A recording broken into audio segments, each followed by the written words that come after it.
ನಮಸ್ತೆ ಸ್ನೇಹಿತರೆ, welcome to Siri coaching classes. ಸ್ನೇಹಿತರೆ, ನಿಮಗೆ ಗೊತ್ತಿರೋ ಹಾಗೆ ಎಲ್ಲ ವಿದ್ಯಾರ್ಥಿಗಳು ಮೊರಾರ್ಜಿ ಎಕ್ಸಾಮಿನೇಷನ್ಸ್ ಮಾರ್ಚ್ 1ನೇ ತಾರೀಕು ಅಂದರೆ ನಿನ್ನೆ ಭಾನುವಾರ ಬರೆದಿದ್ದಾರೆ. ಓಕೆ, ಸೊ ಎಲ್ಲ ಪಾಲಕರಲ್ಲಿ ಒಂದು ಗೊಂದಲ ಇರುತ್ತೆ. ಸೊ ನಮ್ಮ ಮಕ್ಕಳು ಎಷ್ಟು ಅಂಕಗಳನ್ನು ತೆಗೆದುಕೊಂಡ್ರೆ ಆಯ್ಕೆ ಆಗ್ತಾರೆ ಅನ್ನುವಂಥ ಗೊಂದಲದಲ್ಲಿದ್ದೀರಿ. ಓಕೆ, ಸೊ ಅದಕ್ಕೆ ಸಂಬಂಧಪಟ್ಟಂಥ ಕೀ ಆನ್ಸರ್ಗಳನ್ನು ನಾನು ಇಂದಿನ ವಿಡಿಯೋದಲ್ಲಿ ನಿಮಗೆ ತಿಳಿಸಿದ್ದೀನಿ. ಅದನ್ನು ನೋಡ್ಕೊಳ್ಳಿ. ನಿಮ್ಮ ಮಕ್ಕಳು ಎಷ್ಟು ಅಂಕಗಳನ್ನು ತೆಗೆದುಕೊಂಡಿದ್ದಾರೆ ಅನ್ನುವಂಥ ಮಾಹಿತಿನ ನೀವು ಪಡೆದುಕೊಳ್ಳಿ. ಹಾಗಾದರೆ ಇನ್ನೊಂದು ಪ್ರಶ್ನೆ ಏನು, ಇವಾಗ ನಮ್ಮ ಮಕ್ಕಳು ಎಷ್ಟು ಅಂಕಗಳನ್ನು ತೆಗೆದುಕೊಂಡ್ರೆ ಆಯ್ಕೆ ಆಗ್ತಾರೆ ಅನ್ನುವಂಥ ಗೊಂದಲಕ್ಕೆ ನಾನು ಇವಾಗ ಉತ್ತರ ತಿಳಿಸ್ತಾ ಇದ್ದೀನಿ ಸ್ನೇಹಿತರೆ. ಅದೇ ರೀತಿಯಾಗಿ ನಮ್ಮ ಒಂದು ಚಾನಲ್ನ ಫಸ್ಟ್ ಟೈಮ್ ಯಾರು ನೋಡ್ತಾ ಇದ್ದೀರಿ ಅಂಥವ್ರು ದಯವಿಟ್ಟು ನಮ್ಮ ಒಂದು ಚಾನಲ್ನ ಸಬ್ಸ್ಕ್ರೈಬ್ ಮಾಡ್ಕೊಳ್ಳಿ. ಮೊರಾರ್ಜಿ, ನವೋದಯ, ಸೈನಿಕ ಶಾಲೆ, ಆದರ್ಶ ಶಾಲೆಗಳು, ಈ ಥರ ವಸತಿ ಶಾಲೆಗಳ ಬಗ್ಗೆ ಸಂಪೂರ್ಣ ಮಾಹಿತಿ ನಮ್ಮ ಒಂದು ಯೂಟ್ಯೂಬ್ ಚಾನಲಲ್ಲಿ ನಿಮಗೆ ಸಿಗುತ್ತೆ. ಓಕೆ, ಸೊ ಹಾಗಾದರೆ ಎಷ್ಟು ಅಂಕಗಳನ್ನು ತೆಗೆದುಕೊಂಡ್ರೆ ನಮ್ಮ ಮಗು ಪಾಸ್ ಆಗುತ್ತೆ, ಆಯ್ಕೆ ಆಗುತ್ತೆ ಅನ್ನುವಂಥ ಪ್ರಶ್ನೆಗೆ ನಾನು ಇವಾಗ ಮಾಹಿತಿ ನೀಡ್ತಾ ಇದ್ದೀನಿ. ಓಕೆ, ಸೊ ಈ ವರ್ಷದ ಪ್ರಶ್ನೆ ಪತ್ರಿಕೆಯನ್ನು ನಾವು ನೋಡಿದರೆ ಯಾವ ರೀತಿಯಾಗಿತ್ತು? ಓಕೆ, ಸೊ ನಿಮಗೆಲ್ರಿಗೂ ಗೊತ್ತಿರೋ ಹಾಗೆ ಚೆಕ್ ಮಾಡಿದ್ದೀರಾ. ಓಕೆ, ವಿಶ್ಲೇಷಣೆ ಮಾಡಿದ್ದೀರಾ ಆಲ್ಮೋಸ್ಟ್ ಎಷ್ಟೋ ಜನ. ಸೊ ಈ ವರ್ಷ ಪ್ರಶ್ನೆ ಪತ್ರಿಕೆ ಒಂದು 10ರಿಂದ 12 ಪ್ರಶ್ನೆಗಳು ಸ್ವಲ್ಪ ಕಷ್ಟ ಅನ್ನಿಸ್ತಾ ಇತ್ತು.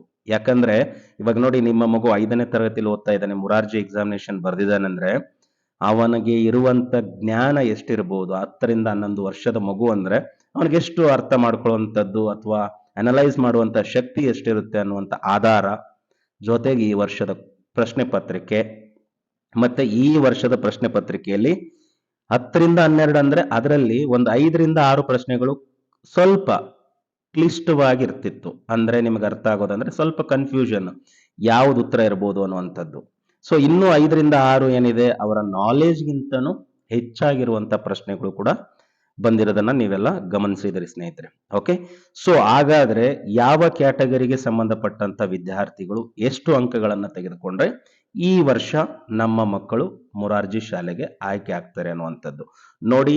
ಈ ಒಂದು ಚಾನಲ್ನ ಸಬ್ಸ್ಕ್ರೈಬ್ ಮಾಡ್ಕೊಳ್ಳದೆ ಇರುವಂತವ್ರು ಸಬ್ಸ್ಕ್ರೈಬ್ ಮಾಡ್ಕೊಳ್ಳಿ ಸ್ನೇಹಿತರೆ, ಬೆಲ್ ಐಕಾನ್ ಕ್ಲಿಕ್ ಮಾಡ್ಕೊಳ್ಳಿ. ಸೊ ಅದೇ ರೀತಿಯಾಗಿ ನಮ್ಮ ಒಂದು ಸಿರಿ ಕೋಚಿಂಗ್ ಕ್ಲಾಸಸ್ ಇಂದ ನಿಮಗೆ ಬೇಸಿಗೆ ಶಿಬಿರದ ತರಗತಿಗಳು ನಡೀತಾ ಇರುತ್ತೆ. ಗದಗ ಜಿಲ್ಲೆಯಲ್ಲಿ ಇರ್ತಕ್ಕಂಥದ್ದು ಅಥವಾ ಕೊಪ್ಪಳ ಜಿಲ್ಲೆಗೆ ಸಂಬಂಧಪಟ್ಟ ವಿದ್ಯಾರ್ಥಿಗಳು ಯಾರಾದರೂ ಇದ್ರೆ, ಸೊ ಯಾರಿಗೆ ಆಸಕ್ತಿ ಇದ್ರೆ, ಸೊ 3, 4, 5ನೇ ತರಗತಿಗಳು ವಿದ್ಯಾರ್ಥಿಗಳಿಗೆ ನಮಗೆ ವಸತಿ ಸಹಿತ ಬೇಸಿಗೆ ಶಿಬಿರ ಇರುತ್ತೆ. ರೆಸಿಡೆನ್ಷಿಯಲ್ ಇರುವಂಥದ್ದು ರೆಗ್ಯುಲರ್ ಕ್ಲಾಸಸ್ ಕೂಡ ನಮ್ಮಲ್ಲಿ ನಾವು ಮಾಡ್ತೇವೆ. ಓಕೆ, ಸೊ ಇದಿಷ್ಟು ಮಾಹಿತಿ. ಸೊ ನಮ್ಮ ನಂಬರ್ ಏನಾದರೂ ಬೇಕಾಗಿದ್ರೆ ನಿಮಗೆ ಡಿಸ್ಕ್ರಿಪ್ಷನ್ ಬಾಕ್ಸ್ ಅಲ್ಲಿ ನಾನು ಹಾಕಿರ್ತೇನೆ. ನಮ್ಮ ಅಡ್ರೆಸ್ ಜೊತೆಗೆ ನಮ್ಮ ಒಂದು ಕಾಂಟ್ಯಾಕ್ಟ್ ನಂಬರ್ ಇರುತ್ತೆ. ಯಾರಿಗಾದ್ರೂ ಇಂಟ್ರೆಸ್ಟ್ ಇದ್ರೆ ಕರೆ ಮಾಡಿ. ಓಕೆ, ಸೊ ಹಾಗಾದ್ರೆ ಇವಾಗ ಕ್ಯಾಟಗರಿ ವೈಸು ಯಾವ ವಿದ್ಯಾರ್ಥಿಗಳು ಎಷ್ಟು ಅಂಕಗಳನ್ನ ತೆಗೆದುಕೊಳ್ಳಬೇಕು? ಸೊ ಹಾಗಾದ್ರೆ ಬಾಲಕರಾದ್ರೆ ಎಷ್ಟು ಅಂಕಗಳನ್ನ ತೆಗೆದುಕೊಳ್ಬೇಕು, ಬಾಲಕಿಯರಾದ್ರೆ ಎಷ್ಟು ಅಂಕಗಳನ್ನ ತೆಗೆದುಕೊಳ್ಬೇಕು ಅನ್ನುವಂತ ಸಂಪೂರ್ಣ ಮಾಹಿತಿಯನ್ನ ನಾನು ಹೇಳ್ತಾ ಇದ್ದೀನಿ. ಓಕೆ, ಸೊ ನಿಮ್ಮ ವಿದ್ಯಾರ್ಥಿ ಮೀನ್ಸ್ ನಿಮ್ಮ ಮಗು SC ಕ್ಯಾಟಗರಿಗೆ ಸಂಬಂಧಪಟ್ಟಂತೆ ಇದ್ರೆ ಬಾಲಕರಾಗಿದ್ರೆ 74ರಿಂದ 77 ಅಂಕಗಳನ್ನ ತೆಗೆದುಕೊಳ್ಳಲೇಬೇಕು. ಅಥವಾ 1ರಿಂದ 2, ಯಾಕಂದ್ರೆ ಪ್ರಶ್ನೆ ಪತ್ರಿಕೆ ಸ್ವಲ್ಪ ಕಷ್ಟ ಇರೋ ಕಾರಣದಿಂದಾಗಿ 1 ಅಂಕ ಕಡಿಮೆ ಇದ್ರೂ ಕೂಡ ಸೆಲೆಕ್ಷನ್ ಆಗುವಂತ ಸಾಧ್ಯತೆ ಹೆಚ್ಚಿರುತ್ತೆ. ಬಟ್ ಇಷ್ಟು ತಗೊಂಡ್ರೆ 100% ನಿಮ್ಮ ಮಗು ಆಯ್ಕೆ ಆಗೋದಂತರೂ ಪಕ್ಕ ಅಂತ ನಾನು ಹೇಳ್ತಾ ಇರೋದು. ಓಕೆ, SC ಕ್ಯಾಟಗರಿ ಬಾಲಕರಿದ್ರೆ 74ರಿಂದ 77 ಅಂಕಗಳನ್ನ ತೆಗೆದುಕೊಳ್ಬೇಕು, ಬಾಲಕಿಯರಾಗಿದ್ರೆ 72ರಿಂದ 75 ಅಂಕಗಳನ್ನ ಮೀನ್ಸ್ ಇದರ ನಡುವೆ ತೆಗೆದುಕೊಂಡ್ರೆ ನಿಮ್ಮ ಮಗು 100% ಮೊರಾರ್ಜಿ ಶಾಲೆಗೆ ಆಯ್ಕೆ ಆಗುತ್ತೆ. ಸೊ ಅದೇ ರೀತಿ ST ಕ್ಯಾಟಗರಿಗೆ ಸಂಬಂಧಪಟ್ಟಂತ ಬಾಲಕರಾಗಿದ್ರೆ 72ರಿಂದ 75, ಬಾಲಕಿಯರಾಗಿದ್ರೆ 69ರಿಂದ 72 ಅಂಕಗಳನ್ನ ತೆಗೆದುಕೊಂಡ್ರೆ 100% ನಿಮ್ಮ ಮಕ್ಕಳು ಸೆಲೆಕ್ಟ್ ಆಗ್ತಾರೆ. ಓಕೆ, ಸೊ ಅದೇ ರೀತಿ ಕ್ಯಾಟಗರಿ 1 ವಿದ್ಯಾರ್ಥಿಗಳು, ಅದರಲ್ಲಿ ಬಾಲಕರಾದ್ರೆ 77ರಿಂದ 80 ಅಂಕಗಳು, ಬಾಲಕಿಯರಾಗಿದ್ರೆ 75ರಿಂದ 78 ಅಂಕ ಬಂದರೂ ಕೂಡ ಸೆಲೆಕ್ಟ್ ಆಗುವ ಸಾಧ್ಯತೆ ಹೆಚ್ಚಾಗಿದೆ. ಸೊ 2A ಕ್ಯಾಟಗರಿಗೆ ಸಂಬಂಧಪಟ್ಟಂತೆ ಬಾಲಕರಾಗಿದ್ರೆ 80ರಿಂದ 83 ಅಂಕಗಳು, ಬಾಲಕಿಯರಾಗಿದ್ರೆ 77ರಿಂದ 80 ಅಂಕಗಳನ್ನ ಪಡೆದುಕೊಂಡ್ರೆ 100% ನಿಮ್ಮ ಮಕ್ಕಳು ಮೊರಾರ್ಜಿ ಶಾಲೆಗೆ ಆಯ್ಕೆ ಪಟ್ಟಿಯಲ್ಲಿ ಇರ್ತಾರೆ. ಓಕೆ,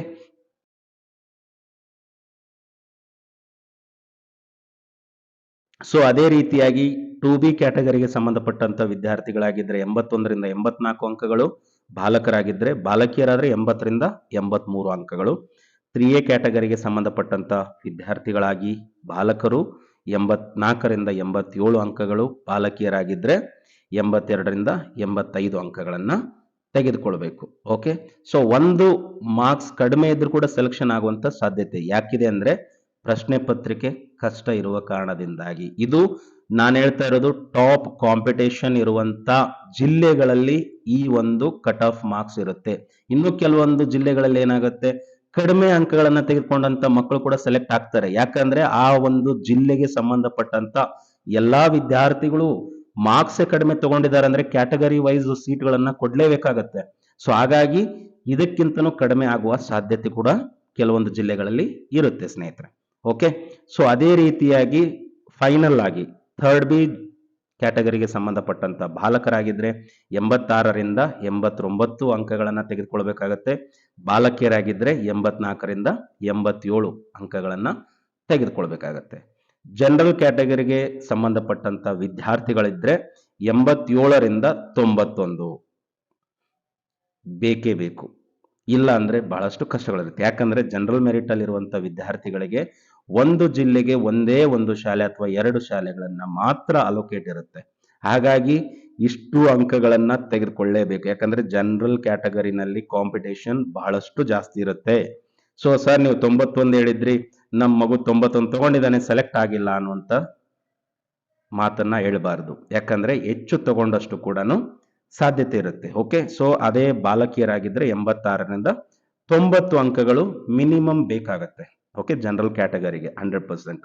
ಓಕೆ, ಸೊ ಇದಿಷ್ಟು ಇವತ್ತಿನ ನೋಡಿ, ಯಾರಿಗೆ ಕರೆಕ್ಟ್ ಆಗಿ ಮಾಹಿತಿಯನ್ನು ನೋಡಿ.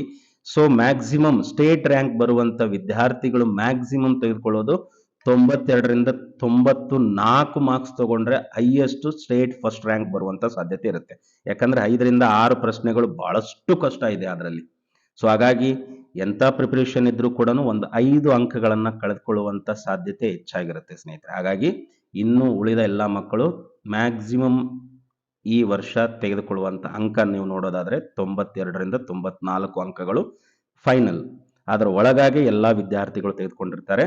ಸೊ ಅದರ ಆಧಾರದ ಮೇಲೆ ನಾನು ಈ ಒಂದು ಕಟ್ ಆಫ್ ಮಾರ್ಕ್ಸ್ ಕೊಡ್ತಾ ಇದ್ದೀನಿ ಸ್ನೇಹಿತರೆ. ಓಕೆ, ಸೊ ಇದಾಗಿತ್ತು ಇವತ್ತಿನ ವಿಶೇಷ. ಹೇಳ್ತಾ ಇದ್ದೀವಿ, ನಮ್ಮ ಒಂದು ಚಾನೆಲ್ ಫಸ್ಟ್ ಟೈಮ್ ಯಾರು ನೋಡ್ತಾ ಇದ್ದೀರಿ ಇದನ್ನ ಸಬ್ಸ್ಕ್ರೈಬ್ ಮಾಡ್ಕೊಳ್ಳಿ, ಬೆಲ್ ಐಕಾನ್ ಕ್ಲಿಕ್ ಮಾಡಿ, ಅದೇ ರೀತಿಯಾಗಿ ಶೇರ್ ಮಾಡಿ. ಅವಶ್ಯಕತೆ ಯಾರಿಗಿದೆ ಅಂತವರಿಗೆ ಈ ಮಾಹಿತಿಯನ್ನ ಶೇರ್ ಮಾಡಿ ಸ್ನೇಹಿತರೆ. ಓಕೆ, ಸೊ ನೆಕ್ಸ್ಟಿನ ವಿಡಿಯೋದಲ್ಲಿ ಮತ್ತೆ ನಿಮಗೆ ಸಿಗ್ತೇನೆ. ಸೊ ಯಾರಿಗಾದರೂ ಕೋಚಿಂಗ್ ಅವಶ್ಯಕತೆ ಇದ್ದಲ್ಲಿ ನಮ್ಮ ಮುಂಡರಗಿ ಭಾಗದಲ್ಲಿ ಸುತ್ತಮುತ್ತಲಿರುವಂಥ ಕೊಪ್ಪಳ ಅಥವಾ ಗದಗ ಜಿಲ್ಲೆಯಲ್ಲಿ ಯಾವುದಾದ್ರೂ ವಿದ್ಯಾರ್ಥಿಗಳಿಗೆ ಕೋಚಿಂಗ್ ಅವಶ್ಯಕತೆ ಇದ್ದಲ್ಲಿ ನಮ್ಮ ನಂಬರ್ನ ಡಿಸ್ಕ್ರಿಪ್ಷನ್ ಬಾಕ್ಸಲ್ಲಿ ಹಾಕಿರ್ತೇನೆ, ಕರೆ ಮಾಡಿ. So thank you so much ಸ್ನೇಹಿತರೆ. ಅದೇ ರೀತಿಯಾಗಿ ನೆಕ್ಸ್ಟ್ ವಿಡಿಯೋದಲ್ಲಿ ಮತ್ತೆ ಸಿಗ್ತೀನಿ. Thank you.